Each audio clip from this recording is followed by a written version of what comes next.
नमस्कार दोस्तों, आज हम बात करने वाले हैं multiple time frame analysis with triple confirmation strategy के विषय में। दोस्तों, ट्रिपल कंफर्मेशन से जुड़ी टोटल 3 स्ट्रेटेजी हैं, जिसमें हमारी पहली स्ट्रेटेजी है multiple time frame analysis with triple confirmation strategy, दूसरी है stocks trading with triple confirmation strategy और तीसरी है option trading with triple confirmation strategy, जो कि हम हमारे YouTube लाइव एनालिसिस के दौरान डिस्कस कर चुके हैं। और आप में से कई लोगों ने तीनों स्ट्रेटेजी YouTube लाइव के दौरान समझ ली होगी, लेकिन कई ऐसे ट्रेडर हैं जो कि हमारे YouTube लाइव से पहली बार जुड़ते हैं, तब उन लोगों को समझ ही नहीं आता है कि ट्रिपल कंफर्मेशन स्ट्रेटेजी क्या है और मैं किस स्ट्रेटेजी की बात कर रहा हूं।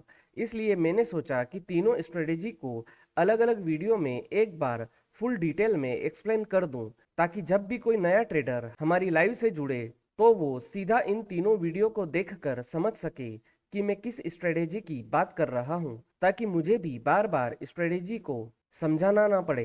तो इस वीडियो में हम फर्स्ट स्ट्रेटेजी को समझेंगे, जो है multiple time frame analysis with triple confirmation strategy को। मल्टीपल टाइम फ्रेम स्ट्रेटेजी को समझने के लिए मैं आपको एक फोटो दिखाता हूं। दोस्तों, इस फोटो में आप देख सकते हैं कि मैंने यहाँ पर अलग अलग ट्रेडिंग स्टाइल को समझाया है और साथ ही उनके टाइम फ्रेम कॉम्बिनेशन को भी यहाँ पर दिखाया है। मल्टीपल टाइम फ्रेम एनालिसिस के लिए हमें 3 अलग अलग टाइम फ्रेम कॉम्बिनेशन की जरूरत पड़ती है। हायर टाइम फ्रेम, जिसके अंदर हम मार्केट की डायरेक्शन को समझते हैं, मार्केट के ट्रेंड को जानने की कोशिश करते हैं। मीडियम टाइम फ्रेम में हम मार्केट को एनालिसिस करते हैं और लोअर टाइम फ्रेम के हिसाब से हम मार्केट के अंदर एंट्री और एग्जिट करते हैं। आपका जो भी ट्रेडिंग स्टाइल है, आप उस हिसाब से अपने टाइम फ्रेम कॉम्बिनेशन को जमा सकते हैं, या फिर आप इनमें से कोई भी ट्रेडिंग स्टाइल सिलेक्ट कर सकते हैं। आप चाहे तो स्विंग ट्रेडिंग कर सकते हैं, शॉर्ट टर्म स्विंग ट्रेडिंग कर सकते हैं, इंट्राडे ट्रेडिंग कर सकते हैं, क्लासिक इंट्राडे ट्रेडिंग कर सकते हैं, या फिर आप स्कैल्पिंग ट्रेडिंग कर सकते हैं। हर एक ट्रेडिंग स्टाइल के हिसाब से टाइम फ्रेम कॉम्बिनेशन अलग अलग हैं। अब हम जान लेते हैं कि ट्रिपल कंफर्मेशन स्ट्रेटेजी को फॉलो करने के लिए हमें किन किन टूल और टेक्निक्स की जरूरत पड़ेगी। तो अब हम सीधा चार्ट पर चलते हैं और चार्ट में हमें 3 इंडिकेटर्स लगाना है। यहाँ पर मेरा पहला इंडिकेटर होगा मैगेनली डायनेमिक, मेरा दूसरा इंडिकेटर होगा आरएसआई और मेरा तीसरा इंडिकेटर होगा एमएसीडी। अब मैं आपको यहाँ पर बता दूं कि मैंने इन तीनों इंडिकेटर्स की सेटिंग वही रखी है जो इन इंडिकेटर्स के साथ बाय डिफॉल्ट सेट है। जैसे कि यहाँ पर आप देख सकते हैं कि मैगेनली डायनेमिक की बाय डिफॉल्ट सेटिंग 14 की है, तो मैं यहाँ पर इसे 14 की ही रहने देता हूँ। आरएसआई की बाय डिफॉल्ट सेटिंग 14 की है, तो मैं इसे भी 14 की ही रहने देता हूँ। और एमएसीडी की बाय डिफॉल्ट सेटिंग 12, 26 और 9 की है, तो मैं इसे भी जो बाय डिफॉल्ट सेट है उसे ही रहने देता हूँ। मैं यहाँ पर इनकी सेटिंग्स के अंदर किसी तरह की कोई छेड़छाड़ नहीं करता हूँ। मैंने यहाँ पर अपने हिसाब से 3 इंडिकेटर्स लगाए हैं। आप चाहें तो अपने हिसाब से कोई दूसरे भी इंडिकेटर यहाँ पर यूज कर सकते हैं। अब मैं यहाँ पर इन तीनों के काम करने का तरीका आपको समझा देता हूँ। सबसे पहले हम मैगेनली डायनेमिक की बात कर लेते हैं। जब कोई कैंडल मैगेनली डायनेमिक के ऊपर क्लोज होती है, तब हमें ये इंडिकेशन मिलता है कि मार्केट यहाँ से ऊपर की तरफ जा सकता है। और जब कोई कैंडल मैगेनली डायनेमिक के नीचे की तरफ क्लोज होती है, तब हमें यहाँ पर ये इंडिकेशन मिलता है कि मार्केट यहाँ से नीचे की तरफ जा सकता है। अब हम बात कर लेते हैं आरएसआई के विषय में। दोस्तों, आरएसआई 0 से 100 के बीच में घूमने वाला इंडिकेटर है। इस स्ट्रेटेजी में हमारे लिए आरएसआई का जो 50 का लेवल है वो बहुत ही महत्वपूर्ण है। आरएसआई जब 50 के लेवल के ऊपर जाती है, तब हमें यह इंडिकेशन मिलता है कि यहाँ से मार्केट ऊपर की तरफ जा सकता है। और आरएसआई का लेवल जब 50 के नीचे आता है, तब हमें यह इंडिकेशन मिलता है कि मार्केट यहाँ से नीचे की तरफ जा सकता है। अब हम एमएससीडी को समझ लेते हैं। दोस्तों, एमएससीडी के अंदर मुख्य रूप से 2 लाइनें होती है। पहली होती है एमएससीडी लाइन और दूसरी होती है सिग्नल लाइन। और इन दोनों के क्रॉसओवर से हमें यह पता चलता है कि मार्केट बुलिश है या बेरिश है। जब एमएससीडी के अंदर नेगेटिव क्रॉसओवर होता है, तो हमें यह संकेत मिलता है कि मार्केट डाउन ट्रेंड में है। और जब एमएससीडी के अंदर पॉजिटिव क्रॉसओवर होता है, तब हमें यह संकेत मिलता है कि मार्केट अब बुलिश ट्रेंड में है। तो दोस्तों, मैंने यहाँ पर आपको तीनों ही इंडिकेटर्स को सिंपल रूप से समझा दिया है। अब हम सीधा स्ट्रेटेजी की तरफ चलते हैं और ये समझते हैं कि हमें इस स्ट्रेटेजी को फॉलो कैसे करना है। दोस्तों, सबसे पहले हमें यह समझना होगा कि हमारा मार्केट के अंदर ट्रेडिंग स्टाइल क्या है, या हम किस तरह की ट्रेडिंग करना चाहते हैं। मेरे YouTube चैनल पर मैक्सिमम जो ट्रेडर हैं वो क्लासिक इंट्राडे ट्रेडिंग को पसंद करते हैं, इसलिए हम यहाँ पर हमारा जो टाइम फ्रेम कॉम्बिनेशन है वो क्लासिक इंट्राडे ट्रेडिंग के हिसाब से सेट करेंगे, जो कि है हायर टाइम फ्रेम के लिए 1 घंटे का, मीडियम टाइम फ्रेम के लिए 15 मिनट का और लोअर टाइम फ्रेम के लिए 5 मिनट का। अब हम एक बार फिर से चार्ट पर चलते हैं और यहाँ पर मैं क्लासिक इंट्राडे ट्रेडिंग के हिसाब से सेटअप को जमा लेता हूँ। सबसे पहले मैं यहाँ पर सिलेक्ट लेआउट के अंदर जाता हूँ और यहाँ से चार्ट को 3 लेआउट्स के अंदर डिवाइड कर देता हूँ। अब मैं यहाँ पर क्लासिक इंट्राडे ट्रेडिंग के हिसाब से टाइम फ्रेम कॉम्बिनेशन को सेट कर लेता हूँ। सबसे पहले मैं यहाँ पर लेफ्ट साइड वाले लेआउट के अंदर हायर टाइम फ्रेम को सिलेक्ट कर लेता हूँ। हायर टाइम फ्रेम है हमारा 1 घंटे का, तो मैं यहाँ पर 1 घंटे का टाइम फ्रेम सिलेक्ट कर लेता हूँ। इसके बाद मिडिल लेआउट के अंदर मैं मीडियम टाइम फ्रेम को सेट कर लेता हूँ। हमारा मीडियम टाइम फ्रेम है 15 मिनट का, तो मैं यहाँ पर 15 मिनट को सेट कर लेता हूँ। इसके बाद जो राइट साइड वाला लेआउट है इसके अंदर मैं लोअर टाइम फ्रेम को सेट कर लेता हूँ और हमारा लोअर टाइम फ्रेम है 5 मिनट का, तो मैं यहाँ पर 5 मिनट सिलेक्ट कर लेता हूँ। और इसके बाद मैं एक बार फिर से लेआउट्स के अंदर जाता हूँ और यहाँ पर मैं सिंबल को सिलेक्ट कर लेता हूँ। इसके बाद हम यहाँ पर सेव पर जाते हैं और इस स्ट्रेटेजी को यहाँ पर सेव कर लेते हैं। तो दोस्तों अब हम समझते हैं कि इस स्ट्रेटेजी को हमें यूज कैसे करना है। तो सबसे पहले हम समझते हैं कि इस स्ट्रेटेजी के हिसाब से हम मार्केट के अंदर बाइंग कैसे कर सकते हैं। तो मैं यहाँ पर सिल्वर का चार्ट खोल लेता हूँ। तो दोस्तों सबसे पहले हमें यह देखना है कि क्या कोई कैंडल मैगेनली डायनेमिक के ऊपर क्लोजिंग दे रही है। तो हम यहाँ पर देखते हैं कि ये वाली जो कैंडल है मैगेनली डायनेमिक के ऊपर क्लोजिंग दे रही है। इसके बाद हमें ये चेक करना है कि क्या आरएसआई का लेवल 50 के ऊपर है। तो हम यहाँ पर देख सकते हैं कि आरएसआई का लेवल बिल्कुल 50 के ऊपर है। इसके बाद हमें यह चेक करना है कि क्या एमएससीडी के अंदर बुलिश क्रॉसओवर हमें देखने को मिला है। तो हम यहाँ पर देखते हैं कि एमएससीडी के अंदर इसी कैंडल में बुलिश क्रॉसओवर हो चुका है। आपको यहाँ पर इस बात का ध्यान रखना है कि जब कोई कैंडल मैगेनली डायनेमिक के ऊपर क्लोजिंग दे तब उसके बाद हमें आरएसआई और एमएससीडी को चेक करना है। सबसे पहले हमें मैगेनली डायनेमिक को चेक करना है हायर टाइम फ्रेम के अंदर कि क्या वो ऊपर की तरफ क्लोजिंग दे रही है। अगर मैगेनली डायनेमिक के ऊपर कोई कैंडल क्लोजिंग दे तो उसके बाद हमें आरएसआई का लेवल चेक करना है कि क्या वो 50 के ऊपर है और उसके बाद हमें एमएससीडी के अंदर बुलिश क्रॉसओवर चेक करना है। बहुत बार हमें एमएससीडी का बुलिश क्रॉसओवर बहुत ही पहले मिल चुका होगा। तो इस स्ट्रेटेजी के लिए हम जिस लॉजिक को लेकर चल रहे हैं वो ये है कि कोई एक इंडिकेटर हमें गलत सलाह दे सकता है, कोई 2 इंडिकेटर हमें एक साथ गलत सलाह दे सकते हैं, लेकिन 3 इंडिकेटर एक साथ हमें गलत सलाह दे इसके चांसेस बहुत कम हो जाते हैं। इसलिए हम इस स्ट्रेटेजी को ट्रिपल कंफर्मेशन स्ट्रेटेजी कहते हैं। अब मैं यहाँ पर इस कैंडल को सिलेक्ट कर लेता हूँ। जैसे ही मैंने इस कैंडल को एक वर्टिकल लाइन से सिलेक्ट किया, आप देख सकते हैं कि मीडियम टाइम फ्रेम और लोअर टाइम फ्रेम में भी कैंडल ऑटोमेटिक सिलेक्ट हो गई है। अब जबकि हमें हायर टाइम फ्रेम के अंदर तीनों कंफर्मेशन मिल चुकी है, तो अब हम मीडियम टाइम फ्रेम की तरफ चलते हैं और यहाँ पर चेक करते हैं कि क्या हमें तीनों कंफर्मेशन मिल रही है। तो हम यहाँ पर देख सकते हैं कि ये वाली जो कैंडल है वो मैगेनली डायनेमिक के ऊपर क्लोजिंग दे रही है और इसी कैंडल के अंदर आरएसआई का लेवल भी 50 के ऊपर है। और हम यहाँ पर देख सकते हैं कि एमएससीडी का बुलिश क्रॉसओवर हमें बहुत पहले ही मिल चुका है। तो मीडियम टाइम फ्रेम के अंदर भी हमें तीनों कंफर्मेशन एक साथ मिल चुकी है। अब हम चलते हैं सीधा लोअर टाइम फ्रेम की तरफ। दोस्तों लोअर टाइम फ्रेम के हिसाब से हम मार्केट के अंदर ट्रेडिंग करेंगे, क्योंकि हायर टाइम फ्रेम और मीडियम टाइम फ्रेम दोनों ही टाइम फ्रेम हमें एक साथ ये इंडिकेशन दे रही है कि मार्केट बुलिश ट्रेंड में है। तो हम यहाँ पर सिर्फ और सिर्फ बाय साइड वाले ही ट्रेड करेंगे। तो लोअर टाइम फ्रेम के अंदर भी हमें तीनों कंफर्मेशन एक साथ देखना है। तो हम यहाँ पर देखते हैं कि ये वाली जो कैंडल है वो मैगेनली डायनेमिक के ऊपर की तरफ क्लोज हो रही है। साथ ही हम यहाँ पर देख सकते हैं कि आरएसआई का लेवल भी 50 के ऊपर है और एमएससीडी के अंदर भी हमें बुलिश क्रॉसओवर मिल चुका है।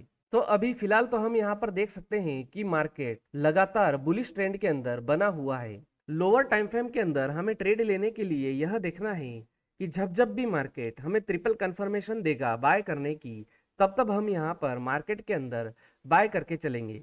लेकिन जैसा कि हम यहाँ पर देख सकते हैं कि हायर टाइम फ्रेम और मीडियम टाइम फ्रेम में कंफर्मेशन मिलने के बाद लोअर टाइम फ्रेम में तो अभी फिलहाल मार्केट लगातार ऊपर ही बना हुआ है। हमें यहाँ पर एंट्री लेने के लिए अभी तक कोई भी मौका नहीं मिला है। तो मैं यहाँ पर आपको इससे पिछले वाले स्ट्रक्चर में ये समझा देता हूँ कि हम यहाँ पर एंट्री कैसे ले सकते थे। तो यहाँ पर हम देख सकते हैं कि ये वाली जो कैंडल है हायर टाइम फ्रेम के अंदर, इस कैंडल ने मैगेनली डायनेमिक के ऊपर क्लोजिंग दी है और यहाँ पर हम देख सकते हैं कि आरएसआई का लेवल भी 50 के ऊपर है और इसके बाद हम MACD के अंदर देख सकते हैं कि बहुत पहले ही हमें यहाँ पर बुलिश क्रॉसओवर देखने को मिल चुका है। तो यहाँ पर हमें तीनों कंफर्मेशन मिल चुकी है। यहाँ पर तीन इंडिकेटर हमें एक साथ ये इंडिकेशन दे रहे हैं कि मार्केट हायर टाइम फ्रेम के अंदर बुलिश ट्रेंड में चल रहा है। अब हम यहाँ पर मीडियम टाइम फ्रेम के अंदर एक बार इसे फिर से चेक कर लेते हैं। तो यहाँ पर ये वाली कैंडल है जो कि मैगेनली डायनेमिक के ऊपर क्लोज हो रही है, और यहाँ पर हम देख सकते हैं कि यही सेम कैंडल के अंदर RSI भी 50 के लेवल के ऊपर है। और हम यहाँ पर देख सकते हैं कि इस कैंडल से जस्ट पहले हमें MACD का बुलिश क्रॉसओवर भी देखने को मिला है। अब आप जैसा कि वीडियो में देख सकते हैं, मीडियम टाइम फ्रेम के अंदर ये कैंडल 12 फरवरी 7:15 वाली है। तो मैं यहाँ पर अब लोअर टाइम फ्रेम के अंदर जाता हूँ, क्योंकि यहाँ पर हमें हायर टाइम फ्रेम और मीडियम टाइम फ्रेम दोनों ही टाइम फ्रेम के अंदर मार्केट के बाय साइड होने का संकेत मिल चुका है। तो मैं यहाँ पर लोअर टाइम फ्रेम के अंदर 12 फरवरी के दिन शाम को 7:15 वाली कैंडल पर जाता हूँ। अब हम यहाँ पर देख सकते हैं ये है लोअर टाइम फ्रेम के अंदर 12 फरवरी वाली 7:15 वाली कैंडल। हम देख सकते हैं कि ये वाली कैंडल मैगेनली डायनेमिक के ऊपर क्लोज हो रही है, और इसी कैंडल में RSI का जो लेवल है वो 50 के ऊपर है। और यहीं पर हम देख सकते हैं कि MACD के अंदर भी बुलिश क्रॉसओवर हमें मिल चुका है। मतलब कि यहाँ पर हमें ट्रिपल कंफर्मेशन मिल रही है कि हमें मार्केट के अंदर बाय करना चाहिए। तो हम इस वाली कैंडल में बाय करेंगे, और जिस कैंडल ने मैगेनली डायनेमिक के ऊपर क्लोजिंग दी है उस कैंडल के लो के नीचे का स्टॉप लॉस लगाएंगे। मतलब कि हम इस कैंडल के लो के नीचे का स्टॉप लॉस लगाएंगे। इसके बाद हम प्रॉफिट बुकिंग के लिए या तो 1:3 का टारगेट लेकर चल सकते हैं, या फिर हम ट्रेलिंग स्टॉप लॉस का यूज कर सकते हैं, या फिर हम इस चीज का वेट कर सकते हैं कि जब तक मार्केट मैगेनली डायनेमिक के ऊपर बना रहेगा तब तक हम प्रॉफिट बुक नहीं करेंगे। और जब कोई कैंडल मैगेनली डायनेमिक के नीचे की तरफ आ जाएगी तब हम तुरंत प्रॉफिट बुक कर लेंगे। तो हम यहाँ पर देख सकते हैं कि ये वाली जो कैंडल है मैगेनली डायनेमिक के नीचे की तरफ क्लोज दे रही है, तो हम यहाँ पर अपना प्रॉफिट बुक कर सकते हैं। इसके अंदर हमें इस बात का ध्यान रखना है कि जब तक प्राइस हायर टाइम फ्रेम और मीडियम टाइम फ्रेम के अंदर मैगेनली डायनेमिक के ऊपर बना रहेगा तब तक हम लोअर टाइम फ्रेम के अंदर जब जब भी हमें ट्रिपल कंफर्मेशन के साथ बाय करने का सिग्नल मिलेगा तो हम लोअर टाइम फ्रेम के अंदर बाय करते रहेंगे। अब हम यहाँ से थोड़ा सा आगे की तरफ चलने की कोशिश करते हैं। हम यहाँ पर देखते हैं कि ये वाली जो कैंडल है ऊपर की तरफ क्लोज हुई है। अब हम यहाँ पर RSI का लेवल देखते हैं। हम देखते हैं कि RSI का जो लेवल है वो 50 के ऊपर है, तो हमें यहाँ पर सेकंड कंफर्मेशन भी मिल जाती है। अब हमें MACD को चेक करना है कि क्या MACD के अंदर बुलिश क्रॉसओवर हुआ है। तो हम यहाँ पर देख सकते हैं कि MACD के अंदर बुलिश क्रॉसओवर नहीं हुआ है, तो इस तरह के ट्रेड को हम अवॉइड कर देंगे। इसके बाद हम यहाँ से आगे बढ़ते हैं और हम देखते हैं कि ये वाली जो कैंडल है मैगेनली डायनेमिक के ऊपर क्लोज हुई है एक बार फिर से। अब हम यहाँ पर देखते हैं कि RSI का लेवल भी 50 के ऊपर है। अब हमें चेक करना है MACD के अंदर। तो हम यहाँ पर देख सकते हैं कि MACD का बुलिश क्रॉसओवर अगली कैंडल के अंदर हुआ है। तो इस जगह पर कई ट्रेडर्स का सवाल होता है कि MACD का क्रॉसओवर अगर बाद में होगा तब हमें क्या करना है। तो यहाँ पर आप इस बात को ध्यान रखिए कि अगर आपका स्टॉप लॉस छोटा बनता है, आपका stop loss risk reward ratio के हिसाब से ठीक है, तो आप अगली कैंडल के अंदर भी बाय कर सकते हैं। और यहाँ पर आपको स्टॉप लॉस उसी कैंडल का लगाना है जो कि मैगेनली डायनेमिक के ऊपर की तरफ क्लोज हुई है, मतलब कि इस कैंडल के लो के नीचे का। और यहाँ पर भी आप टारगेट के लिए या तो 1:3 का टारगेट ले सकते हैं, साथ ही आप ट्रेलिंग स्टॉप लॉस का यूज कर सकते हैं, या फिर आप इस चीज का वेट कर सकते हैं कि जब तक प्राइस मैगेनली डायनेमिक के ऊपर बना रहेगा तब तक मैं ट्रेड के अंदर खड़ा रहूंगा, और जब प्राइस मैगेनली डायनेमिक के नीचे आ जाएगा तो मैं अपना प्रॉफिट बुक कर लूंगा। तो हम यहाँ पर देख सकते हैं कि जहां पर हमारी बाय हुई थी लगभग उसी जगह पर हमने एग्जिट भी करा है स्ट्रेटेजी के हिसाब से। तो दोस्तों इस प्रकार से आप multiple time frame with triple confirmation strategy के साथ बाय कर सकते हैं। अब हम यहाँ पर समझते हैं कि मल्टीपल टाइम फ्रेम एनालिसिस के साथ हम शॉर्ट सेलिंग कैसे कर सकते हैं। तो मैं यहाँ पर निफ्टी का चार्ट खोल लेता हूँ। तो दोस्तों यहाँ पर हम देखते हैं कि ये वाली जो कैंडल है ये मैगेनली डायनेमिक के नीचे की तरफ क्लोज दे रही है। तो मैं यहाँ पर इसे पहले थोड़ा सा जूम कर लेता हूं ताकि आपको ये अच्छे से समझ में आ सके। तो यहाँ पर जैसा कि हम देख सकते हैं ये वाली जो कैंडल है मैगेनली डायनेमिक के नीचे की तरफ क्लोज दे रही है। अब हमें इसी कैंडल के अंदर देखना है कि क्या RSI का लेवल 50 के नीचे है। तो हम यहाँ पर देख सकते हैं कि RSI का लेवल बिल्कुल 50 के नीचे है। अब हमें ये चेक करना है कि क्या MACD के अंदर बेरिश क्रॉसओवर देखने को मिला है। तो हम यहाँ पर देख सकते हैं कि हमें बहुत पहले ही MACD के अंदर बेरिश क्रॉसओवर देखने को मिल चुका था। अब मैं यहाँ पर इस कैंडल को वर्टिकल लाइन से सिलेक्ट कर लेता हूँ। दोस्तों, जैसा कि मैं आपको पहले ही बता चुका हूँ कि एक इंडिकेटर हमें गलत कंफर्मेशन दे सकता है, दो इंडिकेटर हमें एक साथ गलत कंफर्मेशन दे सकते हैं, लेकिन तीन इंडिकेटर हमें एक साथ गलत कंफर्मेशन दे ऐसा होने के चांसेस बहुत कम होते हैं। और इसी लॉजिक के साथ हमने इस स्ट्रेटेजी को बिल्ड किया है। अगर आप यहाँ पर देखेंगे तो हम तीन अलग अलग टाइम फ्रेम का यूज कर रहे हैं और टोटल जो हमारे यहाँ पर इंडिकेटर्स हो जाते हैं वो टोटल 9 इंडिकेटर्स हो जाते हैं। तो जैसा कि हायर टाइम फ्रेम के अंदर हमें तीनों कंफर्मेशन एक साथ मिल चुकी है, यहाँ पर हमें तीनों कंफर्मेशन ये संकेत दे रही है कि हायर टाइम फ्रेम के अंदर मार्केट डाउन ट्रेंड में है।